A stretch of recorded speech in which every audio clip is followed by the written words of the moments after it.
Today's story. Once upon a time, there was a wicked sprite. Some said it was the devil himself, who delighted in twisting everything good into something ugly. One day, he made a mirror with a terrible power. It reflected all that was beautiful as hideous, and all that was pure as grotesque.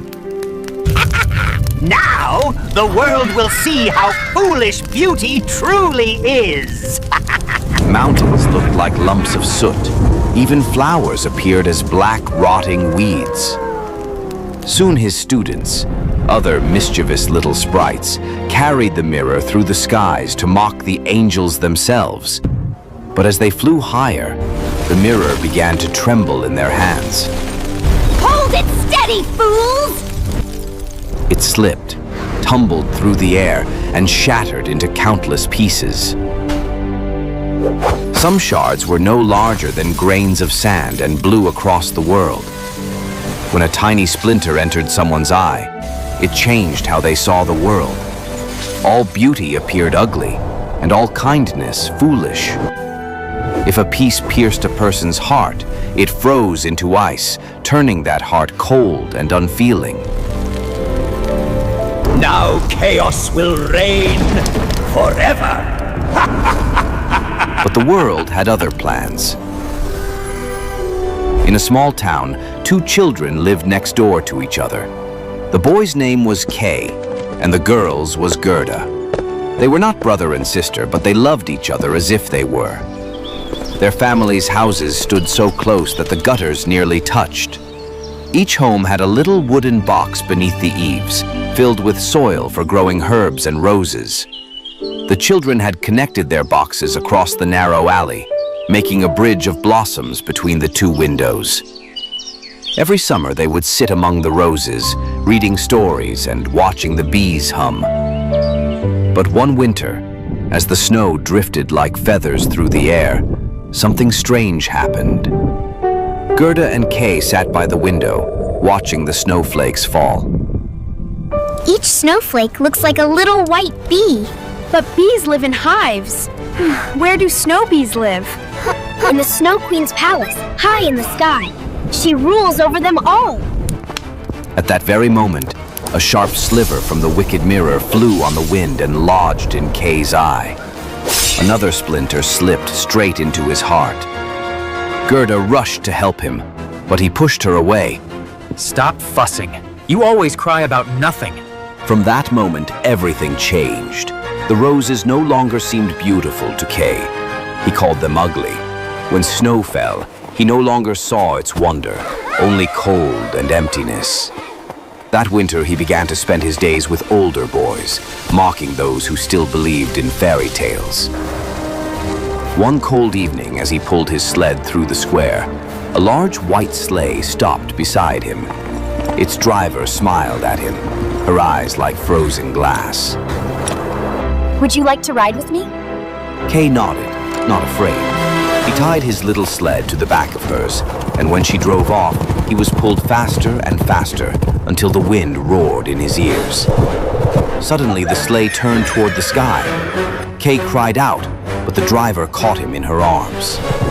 Her kiss was colder than ice, yet it no longer hurt him, for his heart was already frozen, and together they vanished into the northern sky. When spring came and the snow melted, Gerda waited for Kay, but he did not return. The townspeople whispered that he must have drowned in the river. Gerda wept bitterly, but she refused to believe he was gone. One morning, she put on her shoes, offered her little prayers, and climbed into a small boat to search for him. The river carried her gently through meadows and woods until she came to a cottage surrounded by thousands of flowers. Tulips, daisies, and climbing roses that covered the walls. An old woman stood in the doorway, her hat painted with pictures of flowers. She smiled kindly and helped Gerda from the boat. You poor dear. Stay with me and be safe. You shall have the most beautiful garden in the world. Oh, it's like a dream. Gerda forgot her fears for a time. The garden was like a dream. Endless summer, no snow or storms. But strangely, there were no roses. One day, as she sat on a bench, she noticed a rose painted on the woman's hat. The sight struck her like lightning. She searched the garden and finally found one growing behind a hedge. She kissed it and remembered everything. Kay, the roses they had tended, and her quest. Oh, how could I forget him? The roses whispered softly. He is not dead. We saw him pass toward the north. Gerda thanked them and ran to her boat again. Stay, child! You'll be lost to the cold. Though the old woman called after her, Gerda's heart was too strong to be bewitched any longer. She sailed onward, chasing the cold wind.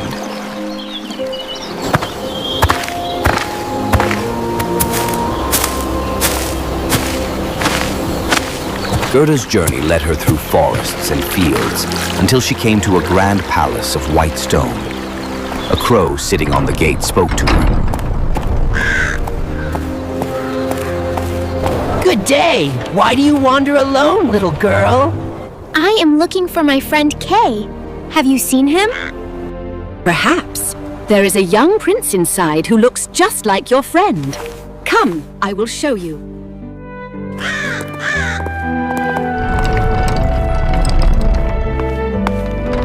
That night, the crow led her into the palace through the kitchens and hallways until they came to a grand bedroom where the prince and princess slept. Gerda crept closer, her heart racing. Kay? But when the prince stirred and looked at her, she saw at once that it was not Kay. His eyes were kind and warm. Gerda wept, but the princess, waking, comforted her after hearing her story.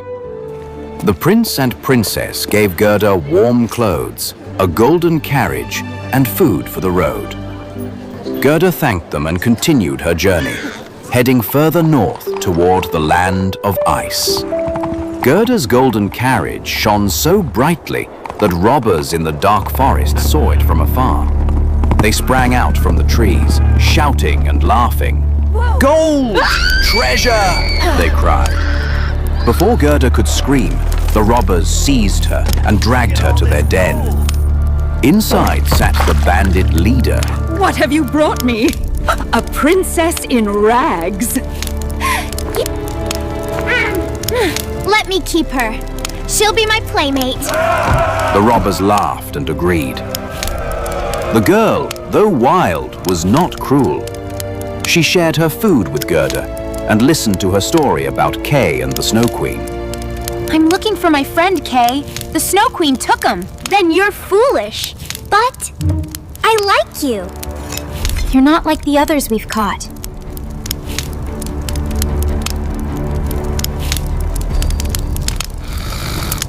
Wake up! I'm not supposed to do this. That night, while the robbers snored, the girl led Gerda to the stable, where reindeer and pigeons were kept.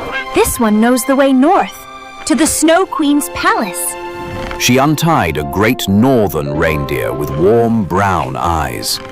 Keep it, though I hope you won't need it. Go now. Don't forget me. The reindeer leapt through the snow, carrying Gerda toward the far north, where the stars burned cold and the aurora danced across the sky. For many days and nights, the reindeer ran across frozen lakes and snowy plains. They stopped only once to rest at the hut of an old Lapland woman who gave them food and warmth. Gerda told her everything. The woman nodded and wrote a message on dried fish. Take this to the Finland woman. She will know what to do. They traveled on, until they reached a low hut built of ice and stones. Smoke rose from the roof. Inside, the Finland woman sat by her fire reading the message. You are close to the Snow Queen's palace, but it lies farther than the sharpest wind can fly. Can you give her magic to defeat the queen? No, but she already carries more strength than any spell. A pure heart and love for another. That is the only way to melt the Snow Queen's power. When you reach the palace, remember this. Love is warmer than ice and stronger than fear. The woman gave Gerda no more gifts, only a blessing. The reindeer carried her across the final miles of glittering snow until they could go no farther. Now you must go alone. Gerda kissed him goodbye and walked into the blinding white, her hands clasped in prayer. The Snow Queen's palace was made of snowflakes arranged like glass. Each hall was vast and empty, silent as the moon. The northern lights streamed across the ceiling like burning ribbons. In the very center sat Kay, pale and still, on a frozen lake that shone like a mirror. The Snow Queen had told him that if he could form the word eternity from pieces of ice scattered on the floor, she would make him free and give him the world. Then she left him to his task. But the word would not come. He sat, motionless, arranging shards in strange patterns. His lips were blue. His heart was cold. Then Gerda appeared, stumbling through the wind. Gerda wept. Her warm tears fell on his chest, and one tear sank deep, melting the shard of mirror in his heart. He trembled. She kissed his eyes, and the icy splinter there slid out like a grain of sand. Gerda, you came for me. The Snow Queen's palace echoed with the sound of love's triumph. The ice cracked, the frozen patterns broke apart, and the mirror-like lake melted into light. Hand in hand, the children walked out into the sunlight. The reindeer waited to take them home. They traveled through the same lands again.